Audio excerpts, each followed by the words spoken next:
Hello, boys and girls. Miss Debbie here. Today I have some bedtime stories for you. These are the stories I read on Thursday evening. So if you were in attendance, you can go over the stories again and recall how we did them in person here at the library. I hope you try to come to our pajama story time. Wear your pajamas. It's 7 o'clock on a Thursday night. And then I'll record the stories here just for your convenience. So, our first book is called Bedtime for Albie by Sophie Ambrose. I love this book. Look at those sweet pictures. Now, it looks like Albie is a warthog or a boar. Maybe they're the same animal. But look at these end pages. Look at how beautiful. The fields where Albie might live. Here he is, skipping over a rock, playing just like any little person would do. This is published by Candlewick Press. Look at that sweet picture.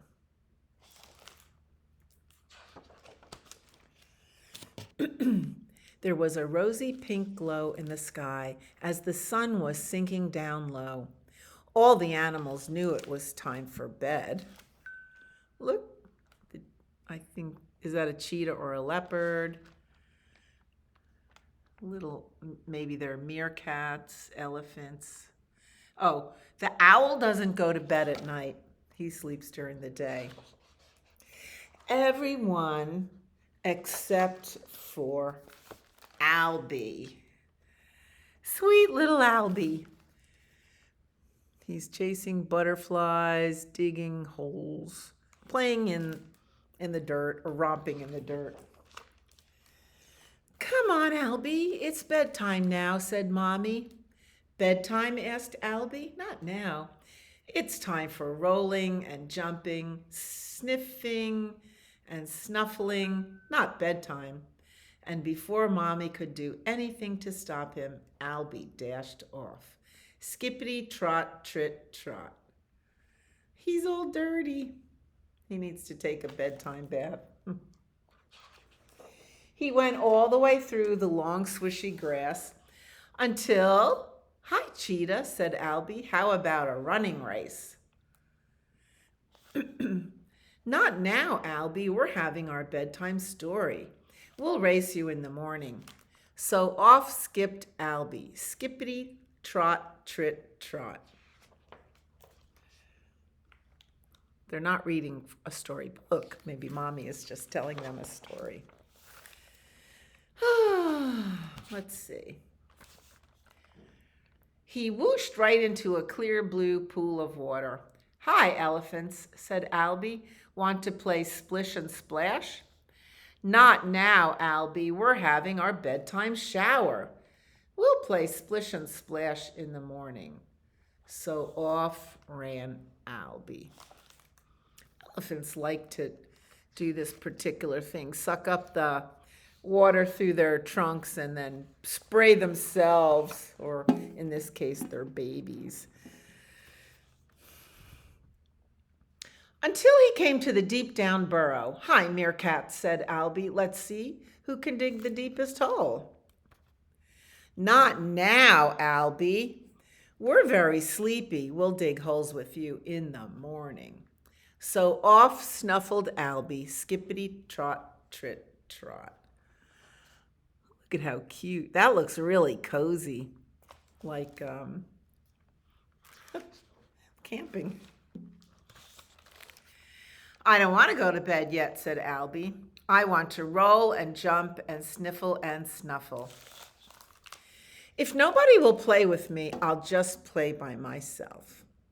And off he went, skippity trot, trit trot. But it was dusk, and the sky was really getting dark now. Albie could hear mysterious noises all around him, the rustlings and scratchings of the night. "Hiss." "Who's there?" asked Albie in a small voice. "Hi, Albie," said Snake. "It's just me." Albie trotted on a little farther. He saw a pair of big eyes glinting at him in the bushes. To-wit, to-woo! Whoa, what's that? Stuttered Albie. Hi, Albie, said Owl. It's just me. Shouldn't you be in bed? Look, the moon has risen. It's night. And like I said, owls are awake at night. They sleep in the day. The stars were twinkling in the warm night sky. I don't want to play by myself anymore, Albie said sleepily. I just want my mommy. He snuffled and sniffled and came across a familiar wet, muddy smell. Then he snuffled and sniffled some more until... Hi, Albie, said the hippo. Let's get you home. And Hippo gave Albie a ride on his back.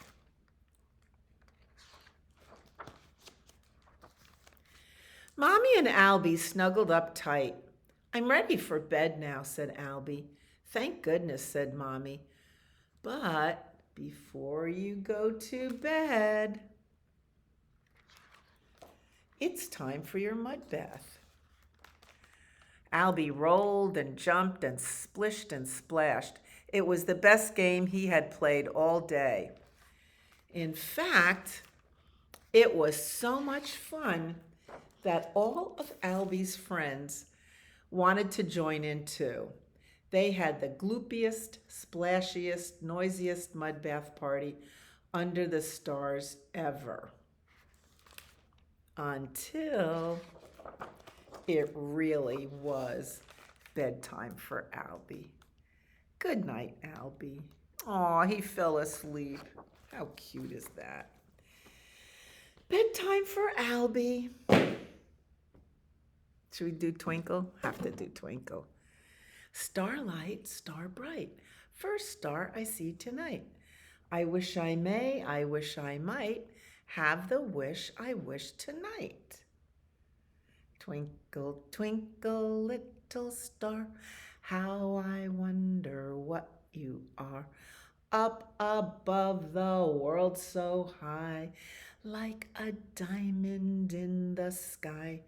Twinkle, twinkle, little star, how I wonder what you are. I love Twinkle. Twinkle loves me too. He watches over me and you every night. The stars will still shine, and Twinkle will always shine. This could be a birthday story or a New Year's story. The Stars Will Still Shine by Cynthia Rylant, illustrated by Tiphanie Beeke, published by HarperCollins Publisher. Look at those fine paintings. I'll bet you could paint like that, either with a paintbrush or fingers. Finger painting, and then dab little dots of yellow in the sky for stars. Look at how sweet this is. Watercolor. This new year, the sky will still be there. The stars will still shine.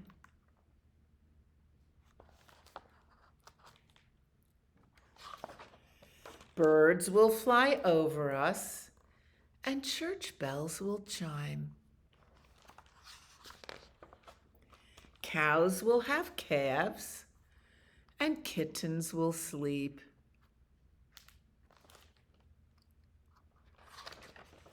Flowers will bloom, a promise they keep. Flowers will always bloom, unless they don't get enough water. We shall have peaches, and we shall have pie. We shall have ice cream, 3 scoops high. Homes will be cozy. Homes will be warm. We'll curl up together when rain makes a storm. And in this new year, love will be strong. growing and growing all the day long. There will be goodness, there will be grace,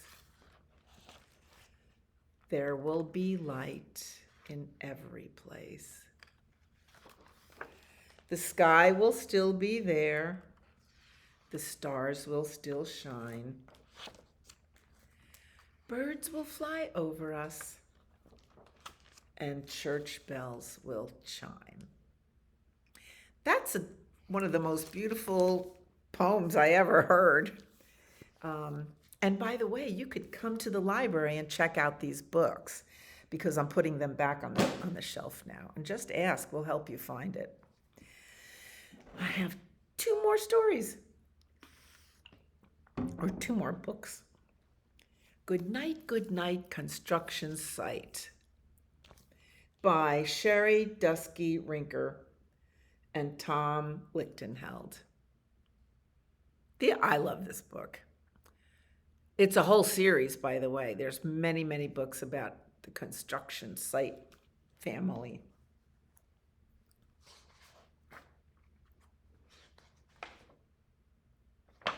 I'm just looking at the pictures. Here's that little owl. Remember, owls stay awake all night. This is published by Chronicle Books in San Francisco. The moon is sleeping.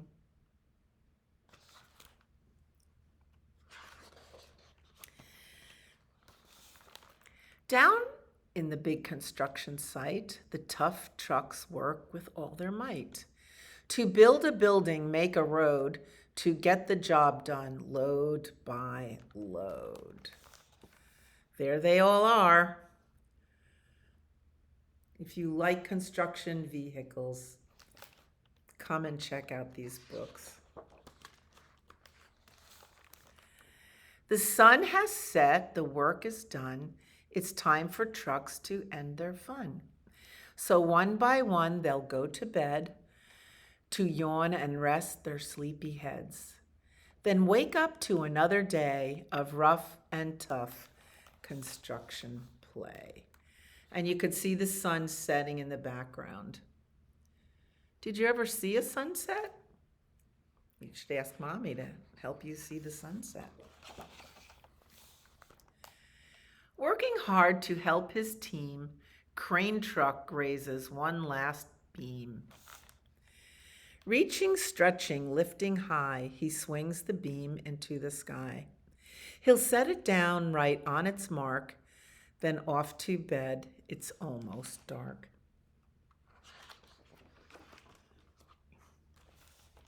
He slowly folds his boom back in, and then with one last sleepy grin, he tucks himself in nice and tight, then cuddles up and says goodnight.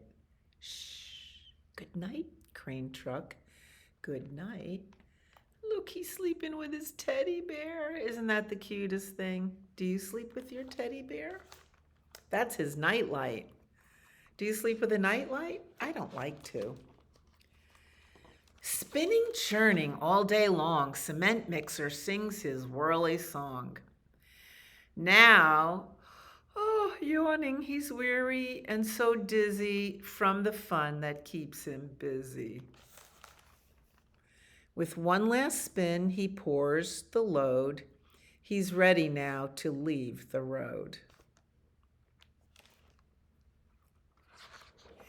He takes a bath, gets shiny bright, pulls up his chute, turns off his light. It's nice to take a bath at night because it gets you relaxed for sleeping, washing off the day. He cuts his engine, slows his drum, and dreams sweet dreams of twirly fun. Shh, good night, cement mixer, good night. Look, he sleeps with his snuggly blanket on top. It's the cutest thing. I think I gotta get rid of that window there. Dump truck loves to work and haul. He carries loads both big and small. He moves the dirt from place to place, then dumps it with a happy face. One final load spills on the heap. Crunch! Now dump truck's tired and wants to sleep. He lowers his bed, locks his gate, rests his wheels, it's getting late. He dims his lights, then shuts his doors, and soon his engine slows to snores. Shh. Good night, dump truck. Good night. Look, he sleeps with his mouth open. No wonder he's snoring. Oh, and some guy is hanging out his window going, hey, pipe down, because we don't like to hear other people's noises while we're trying to sleep. Pushing with his mighty blade, bulldozer works to smooth the grade. He clears the way to level ground and fills the air with thunderous sound. Roar. No one's as tough and strong as he, but now he's sleepy as can be. He puffs some smoke out of his stack, turns off his engine, stops his track. He curls into his soft dirt bed and dreams of busy days ahead. Shh. Good night, bulldozer. Good night.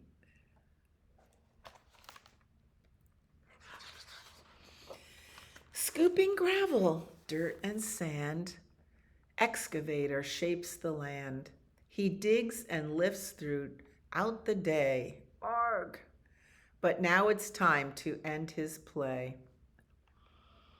A few more holes to dig and soon he'll roll to bed beneath the moon. He twirls upon his bumpy track, pulls up his boom, stretches his back. He sets his scoop down on the ground and snuggles up without a sound. He's yawning. He's covering his mouth while he yawns. Shh. Good night, excavator.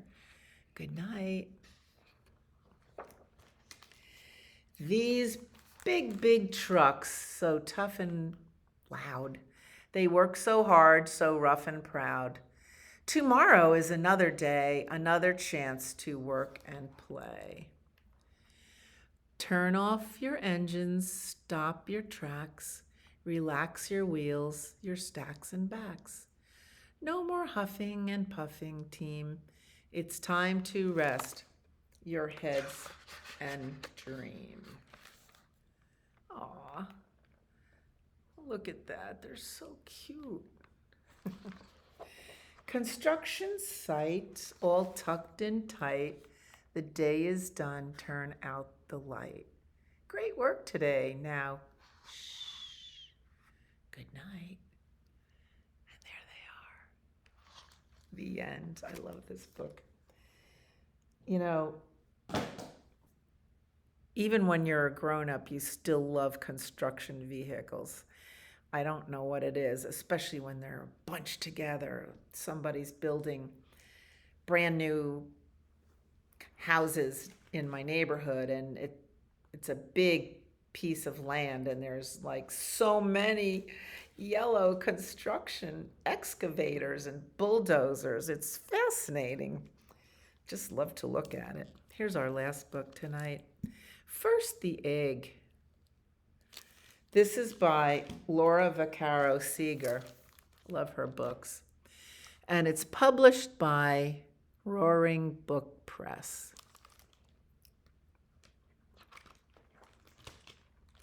First, the egg. Then the chicken. Chick comes out of the egg. First the tadpole. That's a little baby. And then the frog. Yes, a tadpole turns into a frog. First the seed. And then the flower. See the little seed? It's like an egg. It grows roots, and then it grows a stem and leaves, and then a flower. First the caterpillar. What does a caterpillar turn into? A cocoon, and then a butterfly.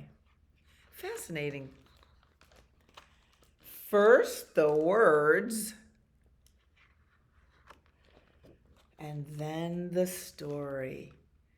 Once upon a time, there was an egg and a chicken, and a tadpole and a frog, and a seed and a flower, and a caterpillar and a butterfly. And first the paint, and then the picture. First the chicken, and then the egg. Chicken's going over to her nest to lay an egg. The end. I like that book. I thought it ended differently, but I'm wrong. Anyway, you can borrow this book at the library, and I hope you come by and ask me for it, and I'll be glad to fetch it for you. So, good night, sweet dreams, and I will see you next time. Bye.